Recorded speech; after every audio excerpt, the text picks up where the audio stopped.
कि इस्राएल कौम की, इस्राएल जाति की क्या है, होना है। लिखा है अपराध बंद होना है। इस्राएल कौम का अपराध बंद होना। इस्राएल ने कौन सा अपराध किया?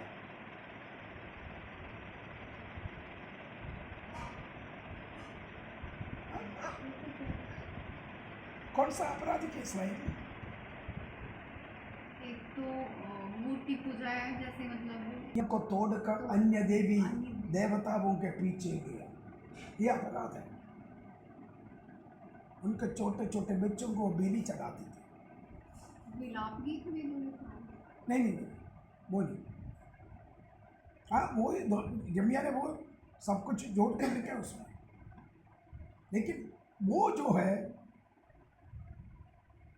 इस्राएल केमोश नाम का देवता को अपने ही बच्चों को कुर्बानियाँ दे, क्योंकि वो कुर्बानी मांगता था केमोश। और बाल देवताओं के पीछे गए इस्राएल। तो इसी कारण यहोवा परमेश्वर ने इस्राएल को खत्म करने के लिए, इस्राएल को अपने के देश से निष्कासित करने के लिए प्लान किया। कम से कम 2500 वर्षों में, अब समझो, अपना ही जमीन छोड़कर भागना पड़ा। उनके अपराध बंद होना, दानियल को दूत बोल रहे हैं। इस्राएल का अपराध बंद होना, कितने बातें यहाँ पर लिखा है देखो। सबसे पहले इस्राएल के अपराध बंद होना, ये आगे नीचे नीचे देखना, पापों का अंत होना। पाप करने वाला कौन है? पाप का शक्ति कहां से आता है? शैतान की ओर से पाप का शक्ति पैदा होता है। पाप का शक्ति शैतान की ओर से, शैतान को बांधना पड़ेगा हमें। अगली बात लिखा है कि अधर्म का प्रायश्चित किया जाए। अधर्म का,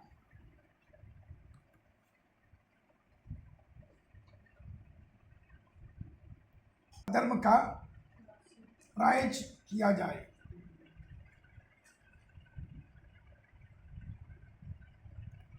अधर्म किया हुआ इस्राएल और अन्य जातियों के सारी अधर्म को प्रभु यीशु मसीह ने काल्वरी क्रूस पर सब कुछ कंप्लीट किया, पूरा किया, अधर्म को मिटा दिया।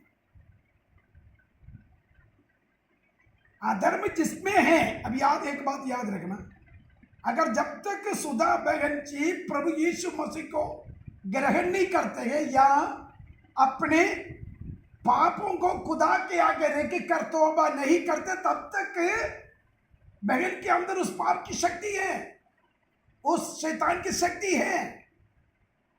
जब यीशु को ग्रहण किया जाता है तब उस पाप के बंधनों से प्रभु यीशु मसीह छुटकारा देता है और विश्वास में यीशु का प्रबुद्ध हो देता है। तो इसी प्रकार यीशु मसीह ने इस्राएल और अन्य जातियों का सबका पाप को प्रभु ने काल्वरी क्रूस के द्वारा, क्रूस बलि के द्वारा माफ किया गया। अगली पॉइंट देखना है कि धार्मिकता है ना, अधर्म का प्रायश्चित किया जाए और युग युग युग की धार्मिकता प्रकट हो जाए। धार्मिकता,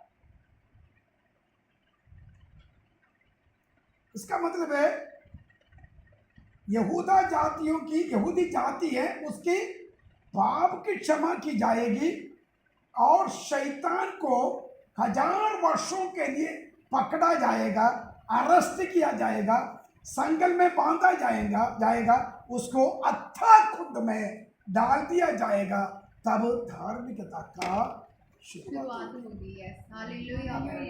तब हो। और आगे क्या लिखा है? आगे लिखा है दर्शन बात पर और भविष्यवाणी पर छाप दी जाए। ओके। उसमें हमारे प्रभु यीशु मसीह की 2 बार प्रकट होने की बात लिखा बाइबल। 2 बार प्रकट होना। एक है रहस्य में, दूसरा है सबके सामने। सबका दुनिया के सामने प्रकट होना। तो परमेश्वर का दूसरा प्रकट होने के लिए उसको महिमा में प्रकट होने की बात लिखा है। महिमा में प्रकट होना। पहला मेघ यानी बादलों पर प्रकट होना, वो रहस्य यीशु का आगमन है। रहस्य में यीशु का आगमन है। दूसरा है महिमा में प्रकट होना। ये जो लास्ट में आपने जो पढ़ा है, जो दर्शन और भविष्यवाणी को क्या करना है? छाप दी जाए। शाप यानी मोहर लगा दिया जाए।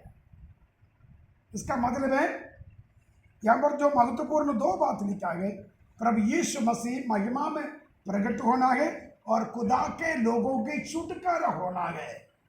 तब क्या होगा? ये भविष्यवाणी, साथ में दर्शन को मुहर लगा दिया जाएगा जब तक छुटकारा नहीं होता। इसलिए यूहन्ना को बोला ऐसा कर, यूहन्ना इस भविष्यवाणी की किताब को मुहर मत लगाना। दानियल को बोलते हैं इस भविष्यवाणी की किताब को मुहर लगा दिया जाए। देखो, दानियल को बोलते वो ईश्वर के दूत, वही ईश्वर के दूत यूहन्ना को भी बोलते। इसका मतलब दानियल 12 अध्याय में जो समाप्ति किया गया अध्याय को ईश्वर के दूत ने बोला इस किताब को मुहर लगा दो। अंतिम समय में बहुत सारे लोग इसके द्वारा दर्शन की खोज करेंगे, ज्ञान प्राप्त करने के लिए कोशिश करेंगे। आजकल देखो पंजाब में पूरा बाइबल स्टडी चला है, बाइबल स्टडी चला है। अंतिम समय में सारे ज्ञान प्राप्त करने की कोशिश करें, हर प्रकार का स्टडी दे रहे। पता नहीं कितने कितने कितने स्टडियाँ शुरू किया गया। बहुत ऑर्गेनाइजेशंस बाइबल स्टडी को शुरुआत किया गया। अंतिम समय में ये सारे जो बातें हैं कंप्लीट होना, दर्शन का और हाँ भविष्यवाणी की छाप दिया जाए। लास्ट में देखिए एक और पॉइंट उसमें लिखा गया है। उसमें लिखा है कि परम पवित्र का अभिषेक किया जाए। परम पवित्र का अभिषेक, ये क्या चीज है? परम पवित्र का अभिषेक, कोई आइडिया? परम पवित्र का अभिषेक किया जाए। हिजकिय्याह की किताब 40 अध्याय से लेकर 43 अध्याय तक 6 अध्यायों में एक पवित्र मंदिर का अभिषेक होना है। अभिषेक होना अभी नहीं, अंतिम समय में यरूशलेम में इस्राएल के लिए एक मंदिर बना दिया जाएगा। अंतिम दिनों में आपको मालूम है सुलेमान राजा ने मंदिर बनाया, तोड़ दिया गया। जरुब्बाबेल के जमाने में मंदिर बनाया गया, तोड़ दिया गया। हेरोद महाराजा के जमाने में जो मंदिर बनाया 46 वर्षों में, वो भी तोड़ दिया गया। किसने तोड़ा? हेरोद महाराजा ने तैयार बनाए गए मंदिर को किसने तोड़ा? ये भी मैं बताऊं। AD 70 में टाइटस, उनकी सेना, रोमी सेना आकर यरूशलेम को घेर लिया। पसगा का दिन 20-25 लाख यहूदी लोग यरूशलेम में पसगा के त्योहार मना रहे। उस मौके पर टाइटस तीतुस जो वेस्पेशियन का बेटा आकर इस्राएल को घेर लिया। कुछ दिनों में उन्होंने यरूशलेम मंदिर को नष्ट किया गया, आग लगा दिया। कम से कम 1,57,000 से अधिक यहूदी लोगों को जान से मार दिया। लिखा गया है कि घोड़े की गर्दन तक लहू इस्राएल की लहू बहा दिया गया। इस्राएल के राजमार्ग में इतना लहू इतिहास लिखा है। देखो इतना लहू बहाया, समझ लो कि कितनी इस्राएल की लहू है। जो डेड बॉडी को क्या करते थे रोमी सेना, यरूशलेम दीवार बहुत ऊंचा था, डेड बॉडियों को लेकर बहुत जोर से कई लोगों ने मिलकर दूसरे जो यरूशलेम का बाहर फेंकते थे। दीवार ऊंचा था, चढ़ते चढ़ते चढ़ते ऊपर को नीचे को मारा। कारण इस्राएल का अपराध। यह दानियल की भविष्यवाणी में दिया गया है। रोम आएंगे, तीतुस आएंगे, इस्राएल को घेरेंगे, यरूशलेम को नाश करेंगे। ये सब बातें दानियल की किताब में लिखा है। अभी यहाँ पर दानियल की किताब में जो अभी इस अध्याय में लिखा गया है, और यरूशलेम के फिर बसाने की आज्ञा निकलने से लेकर कौन यरूशलेम को बसाने के समय निकालेगा, इस्राएल को बसाने का बात लिखा है। कब, कौन? खुदा का वचन में खुसरू महाराजा ने, खुसरू महाराजा जो मादी और पर्शियन राजा, खुसरू और दारा दोनों ने मिलकर बाबिलोन को नष्ट किया गया। देखना, बाबिलोन को कब्जा किया।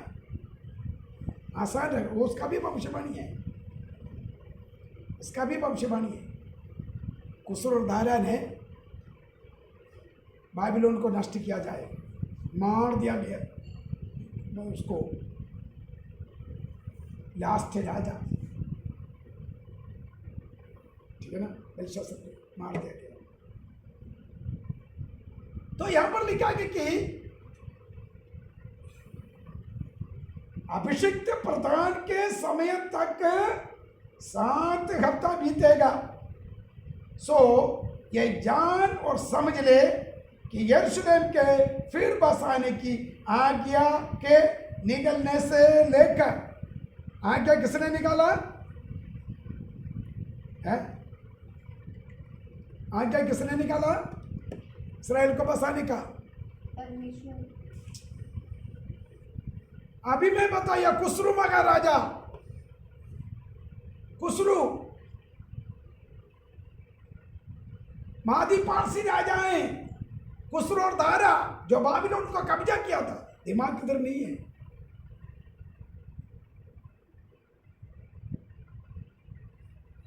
खुसरू महाराजा ने बीसी 445 में,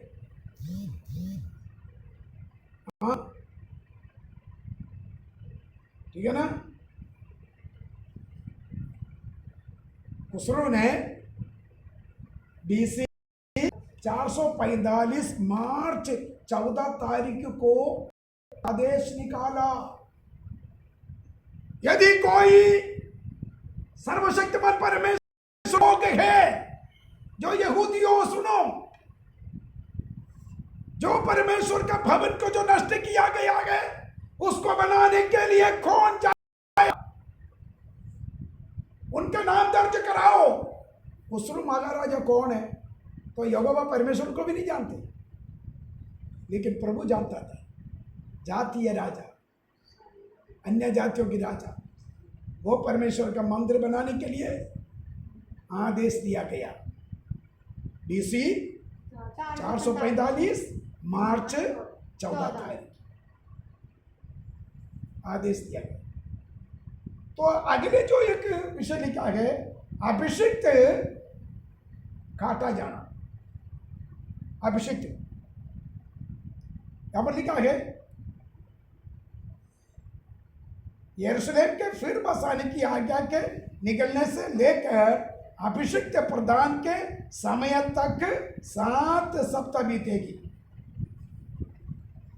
7 सप्ताह। फिर 62 सप्ताहों के बीतने पर चौक और खाई समेत वो नगर कष्ट के समय में फिर बसाया जाएगा। देखना, यहां पर 70 वर्षों का एक पीरियड, 70 वर्षों के पीरियड दानिएल को स्वर्गदूत ने दिया। उन्होंने सोचा अभी 70 वर्ष पूरा होने जा रहे, 2 साल रह गया, इसके बाद हम इधर से जाएंगे, हमारा बंधुआई खत्म हो जाएंगे, हम गुलामी से बचेंगे। परमेश्वर के लोग सारे बाबिलोन छोड़कर यरूशलेम में जाएंगे, ये उम्मीद लेकर प्रार्थना कर रहा था। तब बोल रहा अभी नहीं छुटकारा होगा। देखो, हमारे छुटकारे के लिए हम इतना कोशिश करते हैं, इतना प्रार्थना करते हैं, हम कैसे भी हो प्रभु हमारी जिंदगी बचे, हमारी जिंदगी आगे बढ़े। तो परमेश्वर के एक समय होता है, खुदा के एक टाइम होता है, उस टाइम पर प्रभु सब कुछ आजादी देकर छोड़ देता है। यहाँ पर हम देखिए, यहाँ पर लिखा है कि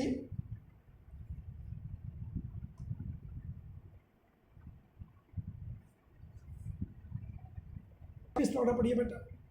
उन 62 सप्ताहों के बीतने पर अभिषेक पुरुष काटा जाएगा और उसके हाथ कुछ न लगेगा। और आने वाले प्रधान की नगर और परम पवित्र स्थान को नष्ट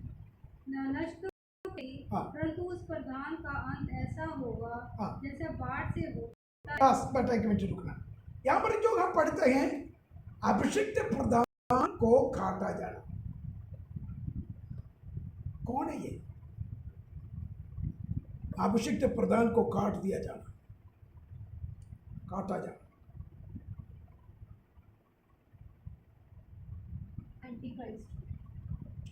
अभिषिक्त प्रधान वो है, वो अभिषिक्त है। दानियल को भी पता नहीं है ये अभिषिक्त प्रधान कौन है, किसके बारे में दूत बता रहे। मैं तो लिख रहा हूं, खुदा के दास भी नहीं, गब्रिएल बोल रहे। गब्रिएल जिब्राइल दूत दानियल को सुना रहे, एक अभिषिक्त प्रभु, एक अभिषिक्त प्रधान काटा जाए। यस, खुदावंद यीशु मसीह की क्रूस पे भी होना है। दिमाग नहीं चल रहा, अभी चला, अभी दिमाग की बत्ती, अभी दिमाग की बत्ती चला रहे। Very good, good answer. अभिषिक्त प्रभु, अभिषिक्त प्रधान, खुदावंद यीशु मसीह की सलीब की मौत तक ये बात लिखी, मौत तक। तो समझना है, पहले 7 वर्ष, उसके बाद 62 वर्ष, उसके बाद एक सप्ताह, एक सप्ताह, पहले 7 सप्ताह, उसके बाद 62 सप्ताह, उसके बाद एक सप्ताह, पहले 7 सप्ताह, उसके बाद 62 सप्ताह, उसके बाद एक सप्ताह। भविष्यवाणी के मुताबिक, जैसा दानियल को बता रहे, भविष्यवाणी के मुताबिक एक सप्ताह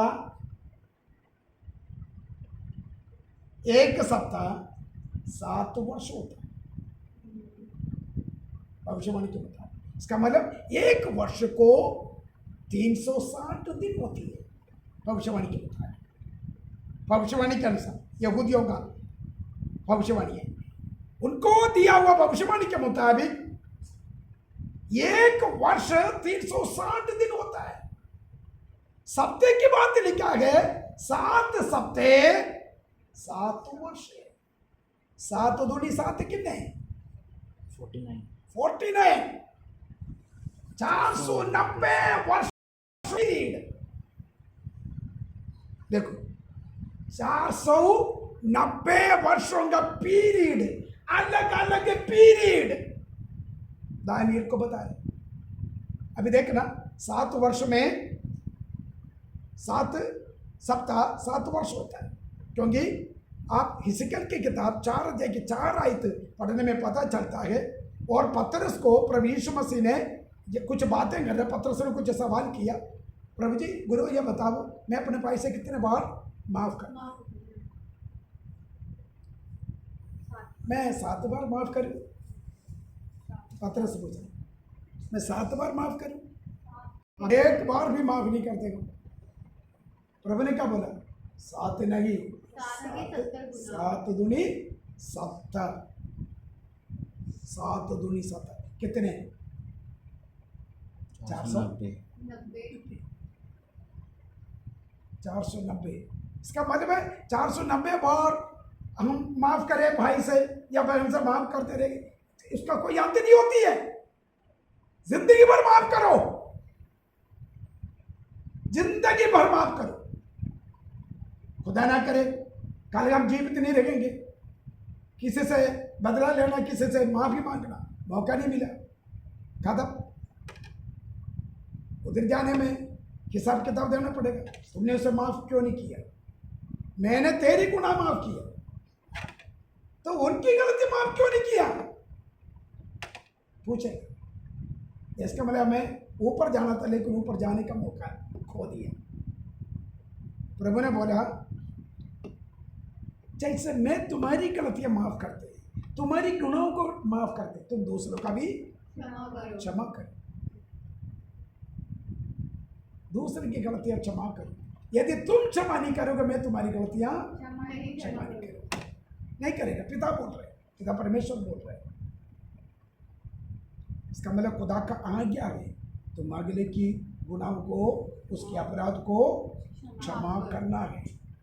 बदला लेना मेरा काम है। हाँ, बदला लेना मेरा काम, तुम बदला नहीं लेना। तो यहां पर लिखा है कि 445 BC मार्च 14 तारीख को कुस्रू महाराजा ने आदेश दिया गया, यदि कोई परमेश्वर के लोग हैं तो जाओ यरूशलेम में जाकर यहोवा परमेश्वर के मंदिर का निर्माण करो। अर्थशास्त्र महाराजा को यरूशलेम नगर का पूरा काम करने के लिए यहोवा परमेश्वर की ओर से अर्थशास्त्र महाराजा ने आदेश निकाला। इसका मतलब कुस्रू यरूशलेम मंदिर बनाने के लिए आदेश दिया। अर्थशास्त्र महाराजा ने का नियम निर्माण करने के लिए आदेश दिया गया। और मंदिर नगर का काम किसने आदेश दिया गया? देखो उल्टे में बोले। अर्थशास्त्र महाराजा ने नगर का काम के लिए आदेश दिया गया, कुस्रू महाराजा ने मंदिर का निर्माण के लिए आदेश दिया गया। जो अर्थशास्त्र महाराजा ने क्या किया, वो शहर बनानी मेंटेनेंस करने के लिए था। नगर को तोड़ा गया था, शहरों को तोड़ा गया था, उसको दोबारा खड़ा करना है। वो 52 डेज में बनाया था उन्होंने। नहीं, वो तो नगम्या ने बनाया। नगम्या को आदेश दिया गया अर्थशास्त्र महाराजा ने वो दीवार को बनाने के लिए। सनबलत और तोबिया और 3 जने वहां पर मौजूद थे उसको बंद करवाने का। वो हर बार उसको उल्टा पुल्टा चिट्ठी लिखना, राजा को बताना, इसको वापस भेजो, वापस बुलाओ। ये नहीं, ये तो कुत्ता ऊपर चढ़ने में गिर जाएगा दीवार, ऐसे उनको मजाक कर रहे थे सनबलत और तोबिया। लेकिन कितने दिनों में बनाया? 52 दिनों में पूरा दीवार को खड़ा किया, कितने मोटे मोटे पत्थरों से।